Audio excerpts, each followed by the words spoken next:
so happy Jared's not here. I just want to start the podcast off with that. Well, that makes everyone and us. Yeah. This will be a good test, see if he listens to it. I can't wait. Let's just not tell him and Jordan we did this one. Yeah. And just see what happens. Absolutely. Hey, what's this podcast that just came out? I don't know. I don't listen. I hate hearing myself. And I hear you people all the time. So. Yeah. Exactly. Well, it's just me and Austin today. The adults are talking. Exactly. And we are talking all things scouting for ducks. So we're going to get to that in a second. I wanted to make sure that you guys were subscribed to the podcast. If you are not already, if you could leave us a rating and maybe a comment would be awesome. Check us out on social media at Stormwater Creek for daily hunting and fishing content. And if you want even more maybe content, a meme here and there. a solid Who meme. doesn't love a solid meme? I would rate us as a solid meme follow. If you're interested in hunting funny, we're there for you. There's some originals. There's some theft. There's some definite theft. That's the internet, man. It's the internet. I see something, I share it with my friends. And then I might put it on our page. Exactly. Absolutely. If you are interested in some longer format content, you make sure you go and check us out at Stormwater Creek on YouTube.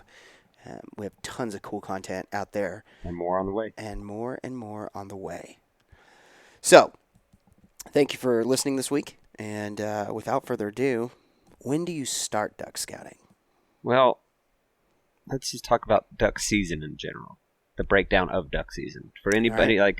a few people lately I've met who are new hunters and really either hunted with family or wanting to get in it more than they have. So there's a couple aspects of duck season. You got teal, early teal. Okay. 3 weeks and 3 weeks? Yep. 3 weeks, 3 or 4 weekends, 2 weeks? Middle of September. Yeah, middle of this year starts 13th, 14th, I believe. Yeah. Got a couple weekends there. So that's just teal. When I got into duck hunting, early teal always kind of scared me because IDing ducks on the wing is real tough until you've just seen birds. You just know. You've got to just see birds. You can read books and look at videos, and that's good. But until you're sitting in the mud and ducks burn through, it's real hard to tell. At first light. Absolutely. Absolutely. Noon identification gets a little easier. A little bit easier than 7:45. Early teal to new hunters, I can see it being daunting. Yeah. I get it. If nothing else, just go watch. Yeah, just go take sit a out gun. there. Yeah. Unless they hit the water, maybe don't shoot at them, but go look. It's it's real good practice, in my opinion. I 100% agree. So the reason they have this teal season so early, September, is teal are more calendar migrators than weather migrators. So they move. Their migration is triggered by photosynthesis, length of day, right? Photosynthesis is what plants do. Photoperiod, maybe? Photoperiod? Yeah. I was close. Photo, totally. Green jacket, gold jacket. Abe's emails. So that's why you get this early teal season.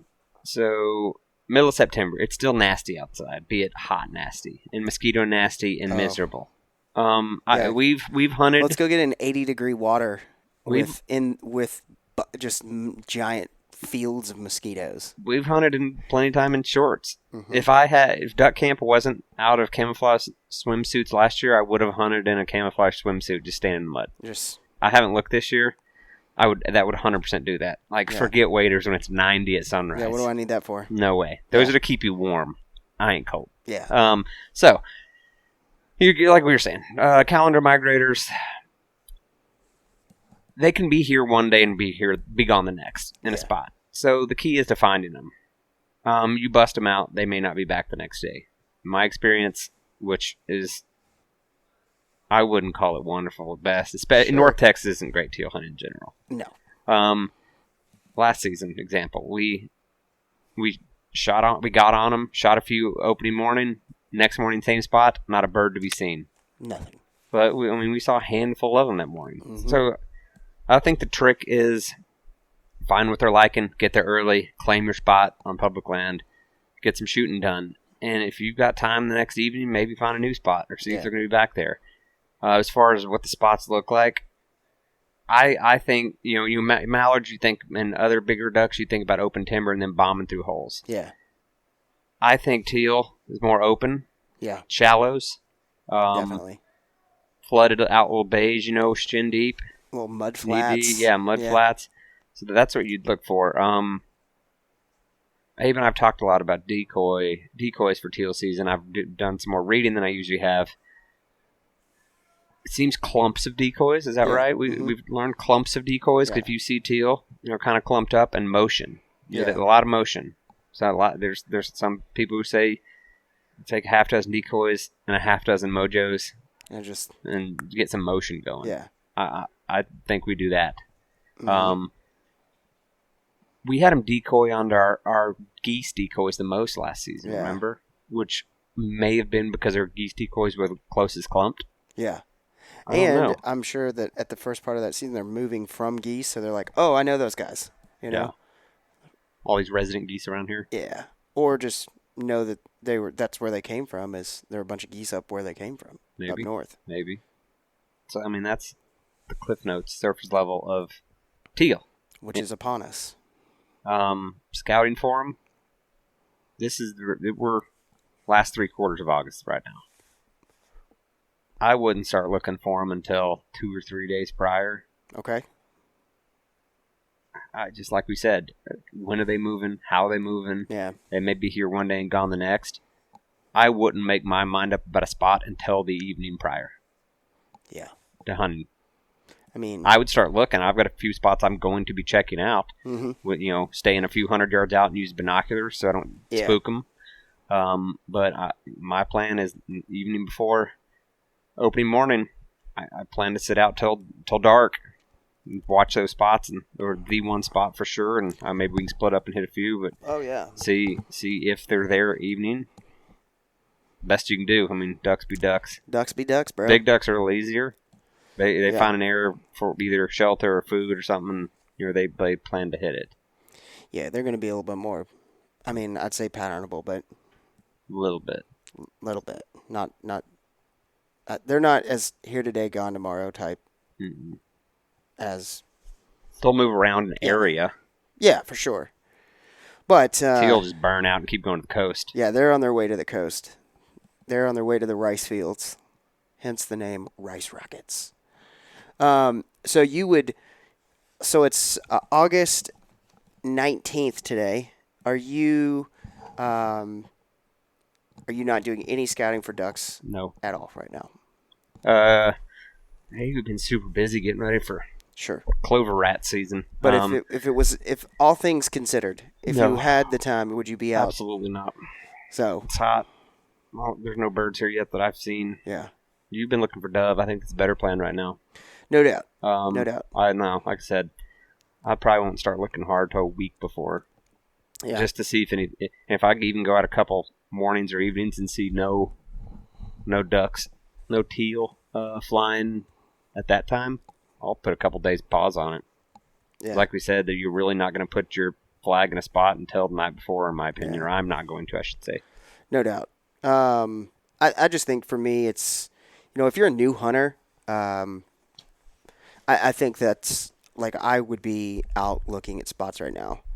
Not that you're going to find birds, but you need to understand the logistics of getting to that spot in the dark. Mm-hmm. And if you are going out there a couple days before, you can see it, but it gives you really time to kind of explore a little bit around an area, familiarize yourself with a piece of property that you may or may not know, and probably don't know. Or maybe you deer hunted it, and now you're like, oh, I'm going to try to do this bird thing. Water's a whole lot different. Yeah, water's definitely different. When it's dark and you can only see, let's say 50 yards in front of your boat. Yeah. There's none of these landmarks you put. Or if you're having to walk out even, that's the other thing. Yeah. It's just everything's drastically different in the dark. Remember that foggy morning? We drove a circle in the bay we were going to hunt. Yeah. Because you couldn't see a tree line. I killed the boat and where we were sitting a couple times, got out Onyx, and was just... Where are we? I don't know which way I'm facing now. Yeah, which directions? And this is like a home lake we hunt off. Yeah. Just the fog. I could have burned out. I could have been at that spot in 5 minutes in the boat ramp. I think it took us 20. Yeah. Just because idling around in the fog. What's going on here? So, yeah, if you're a brand new hunter, get real familiar with walking in. Yeah. and figure out your east, west, your sunrise, where you want to kind of set up, where you want to sit. So when you get there, you can do it a little more efficiently. Yeah, and that's my thing is, right? Like, Absolutely. now is the time to brave the heat.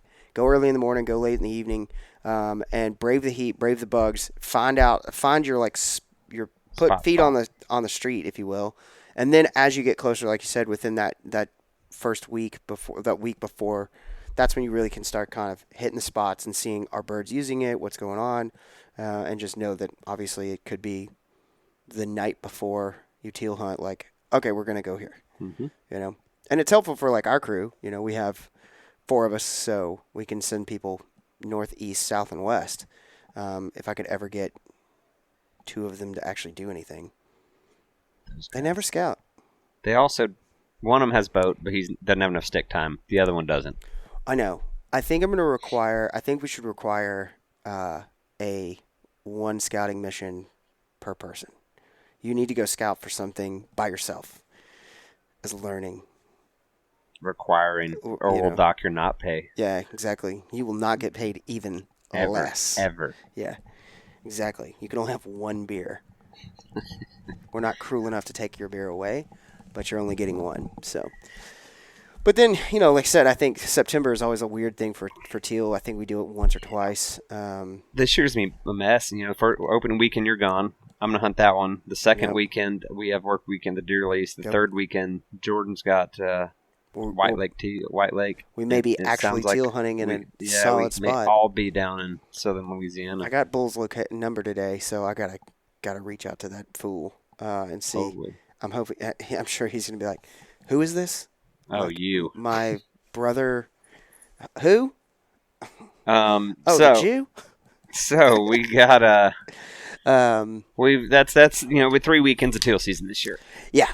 You can obviously hunt during the week. I'm 99% sure. I haven't read anything that says you couldn't, but I haven't really read things yet. 99% sure you can. So, You can. Yeah. I'm sure that there will be some teal hunts in the morning. So that's 2 weeks, 3 weekends. Yeah. We'll see. And then it's the lull. Yeah. Then it's clover rat. Then we got a couple weeks of trying to get a deer killed immediately. We got a week until bow season after that. Then we'll try to shoot those. Mm-hmm. And then we'll move into big duck season, and it's a juggling act of deer and ducks. Ducks in the morning, deer in the evening. A lot of people think that, and Farmer's Almanac included, from what I've been told, this winter's be nasty. I hope we get a February snowpocalypse kind of freeze about November. Yeah. Freeze this thing over. I like. This is not me not having sympathy for what happened. Sure. I will drag that boat to the boat ramp with my side-by-side, and we will kill ducks. We'll go stomp an ice hole out and rain death. Or just let's get a bunch of snow this year. That's what I'd like to see up north. Is just let's get those birds on the move. Now, what I've seen too is that duck season this year could be that the prairie pothole region in Canada was pretty dry, so it affected clutches. Yeah, so we may not have as many young ducks, but who knows? I mean, who knows? Who knows? The duck population in this country is not hurting. Yeah, we've got more ducks now than we've had in a long time. But so I mean, I think, and then within duck season, as you and so I can to get ready for big duck season, which starts around the middle of November as well. You kind of do the same thing leading right up to that, right? You're going to start scouting. Now, the good thing about that is I feel like you can, depending on the weather up north, there could be some birds on the move already. And so you could start scouting and seeing where birds are moving, get yourself lined up to be in the right spot opening morning. We saw a bunch opening morning, and it was the spot we hunted opening morning was the spot that I bet everyone who drove by was like, what are those idiots doing there? Yeah. We had a few dozen ducks. Yeah. If we could shoot, which is typically the problem, I think we would have done pretty well. Spend less time jawing at each other and more time paying attention. Yeah, exactly. I mean, Lauren and I each dropped that pintail, we dropped some teal, we dropped some mallards. I'd love to have seen, I think, I'd like to see what Mouth of the Wolf is going to be like this year. Yeah, A little bit more. A little bit more. I'm very intrigued by that. Yeah. Based on wind. Mm-hmm. That was the best hunt we had last year. So, as far as just getting out and scouting for those, I think, obviously, A lot of factors. preseason, you just need to go out and once again put feet on the street, find those spots. Get creative on how you can get into those places via kayak or knocking on a front door and, hey, can I walk across? And then from there, what about in-season scouting? Are you, when you pick up decoys, you move it on throughout the day to see if you can't find? I'm not. I probably should, but I don't. Yeah. I I like a nap, but I'm going to try like to power chug some caffeine and keep going. I like basing my spots on wind a lot. Yeah. And kind of what we've seen. We've set in spots and watched ducks pile into another spot with an eyesight and find that spot the next day, and they wanted nothing to do with it. Yeah. It's so hard to say. Yeah. I mean, why that was? Did we push them over there? It's hard. It's always so hard to say. Yeah. I think we've talked about this a bunch as one of the most important things that is often highly overlooked, and maybe not overlooked, is just kind of like it just kind of goes out the window in the fog of chaos, is concealment. That's exactly what I was hoping you'd say. Horrible about that. Because that Mouth of the Wolf hunt last year, our blind was brushed in. Yeah. It was invisible, and those ducks, all they wanted to do was be right there. And we did really well. It kind of just chilling. We had a good backdrop. We had ourselves put into a position where we could be concealed, and lo and behold, guess what happened?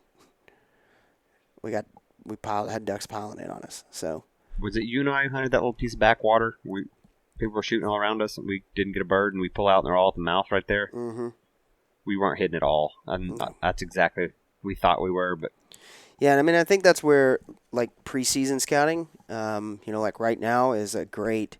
Obviously, like I said, the water level that's become such a factor this far out. But like, if you can get into a spot and you know the water level at the day of, and then you can kind of see, okay, I know like if the water levels, you can kind of look at that spot, right? So if you're standing on a spot today, August 19th, and you know the water level of the lake is X, at least okay, that's where the water is when the water level is this high. Let's look and see in this. Okay, if the water level drops, what are going to be my cover options? If the water level rises, typically if the water level rises, you have one of two things. Either the cover is even getting better because you're pushing yourself closer and back into the trees, or you're going to be in a hole that's 6 feet deep, which becomes useless.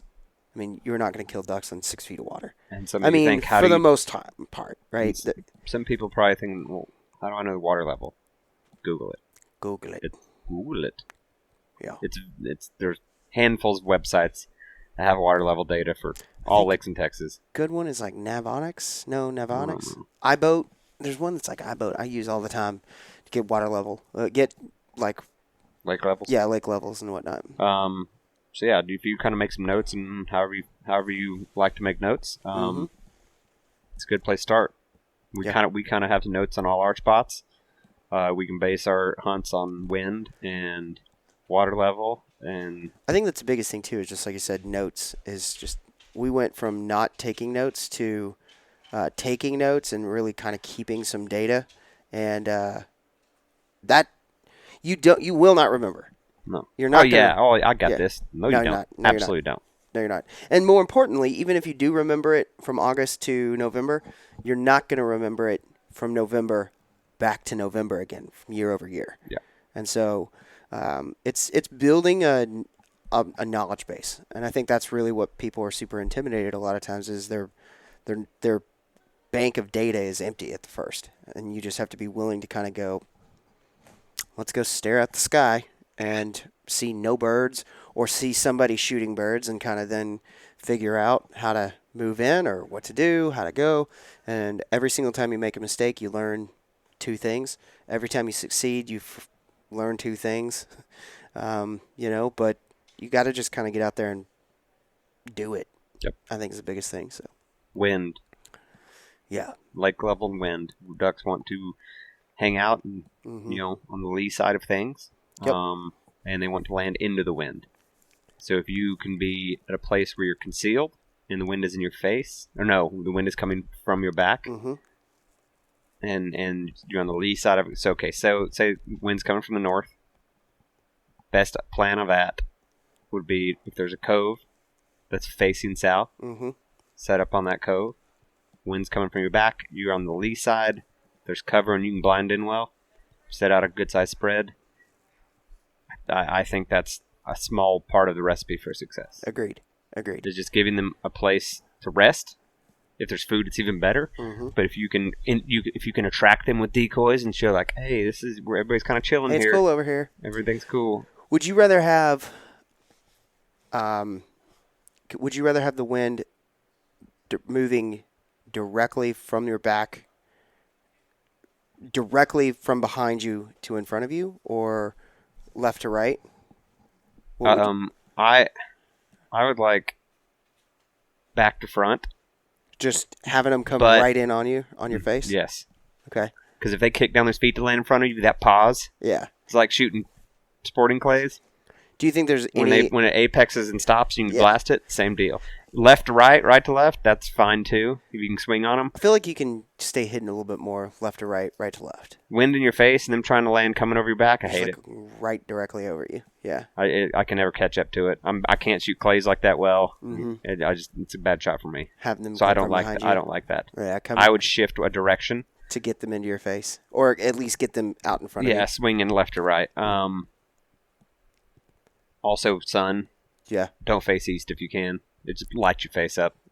And it's just a miserable. Yeah, it sucks. It You sucks you staring see into the anything. sun. So Yeah. Unless you can tuck back in the timber some or find Yeah. a hole, so you got some shade. Yep. And hunting those holes, if you can set a spread, you got multiple buddies with you, and you've got stuff passing over, if you can all start squawking Yeah. and attract some attention, I think that's part of it too. Yeah. I know everybody says call less. Yeah, I get that. I But think, if it's a hole that they can't see much, yeah. you got to get some attention. But Somehow. I also think too that the call less is like, I don't think that's a true like a universality. It is call a bunch. If it works, great. If it doesn't, shut up. You got to kind of vary yourself to those different things going on. It's like motion. Yeah. Some days motion works, some days it doesn't. Yep. You got to be willing to stop, change things around, move decoys around. I think water Switch it up. motion works far more often than flappy wing motion. Yeah. The guys on Dr. Duck talked about something cool, which is, stomping up mud so that it looks like they're kicking up. Because if it's just clear water, It looks fake, yeah. it did. They makes posted a sense. really good picture of a spread where they had torn up gotten in there and stirred up a bunch of mud, and it really it looked very realistic compared to a real spread of ducks sitting in a little place feeding and moving around and kicking up dirt and doing whatnot. So, well, we have this is a quick and dirty one. What else do we have to cover as a duck hunting 101? Decoy spread size? Decoy numbers? Yeah, once again, I think that's just a kind of match what you're seeing. If you're seeing groups of 2 and 3, just kind of that's where scouting can come into play. If you mess up and get into an area and you kick up 2 dozen ducks, probably use 2 dozen decoys. You get in and you're kicking up pairs of 4, 2, 3. You may want to replicate that. That's my personal opinion. And some people say, beginning of the season they're dumber. They haven't been educated Yeah. as much, so you can run bigger spreads. But we're so far south, I kind of feel like beginning of the season is hit and miss on spread size. I think it's an ebb and a flow. Yeah. Because as more ducks move, you're going to see more ducks. So I think your spread size, depending on the beginning, Mm-hmm. And as it gets later, they're going to pair up with each other. yeah, and start- should go up, and then Yeah. then as it goes down, start dropping pairs. Mhm. Some people run confidence decoys, be it geese, be it coot. Yeah. We're going to try the coot decoy thing this year. We've hunted some guys last year who did it, and it seemed to work cool. I mean, they put them way out in a little bunch. Yeah. So we're going to try that. I think the coots I think that's going to be a good Think about how many times you're driving back to the ramp and there's just a wad of coot just being stupid right in the middle of the lake. I was with Scotty last night, and he was like, I can't believe you guys are going to eat coot.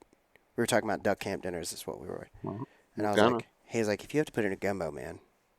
He's like, I'm not eating that shit. I'm like, man. He just doesn't like coot.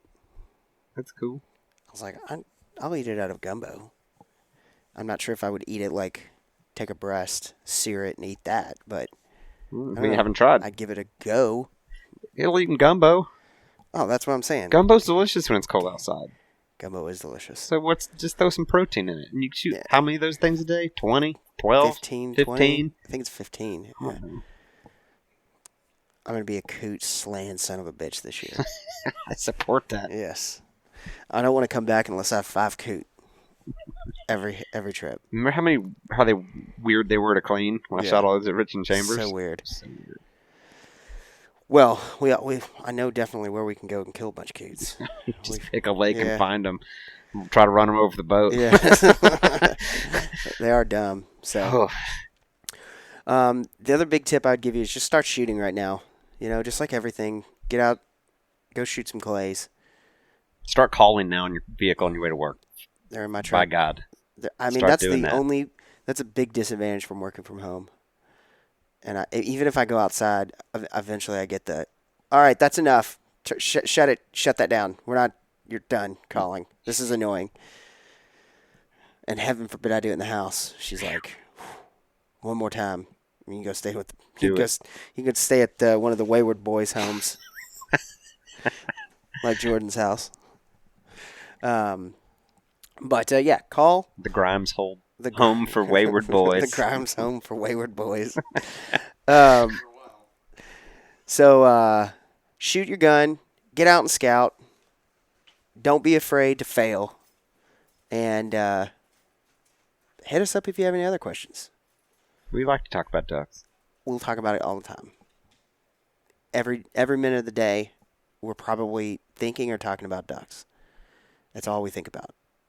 So, well, let's go clean some decoys. We got some decoys. So, the video we're going to be shooting tonight won't be out for a couple weeks if you're listening to this, but there will be a decoy cleaning video. There will be a bag dump video too, talking about our decoy bags. Decoy bags. I'm an idiot. Our blind bags, the different ones we have, what we have in them, and lots of good stuff. So make sure you are, once again, subscribed to the podcast if you're brand new to this. Normally we have longer podcasts than this. They're about an hour. Social media, at Stormwater Creek. YouTube, Stormwater Creek. Hit us up. Let us know what you think we should be talking about. So we appreciate your time. And thank you for listening. Thanks, guys. Stormwater Creek is the best. Grinch, the captain. Abe, the helper. Jordan, the problem solver. I hope you like Stormwater Creek. Stormwater Creek.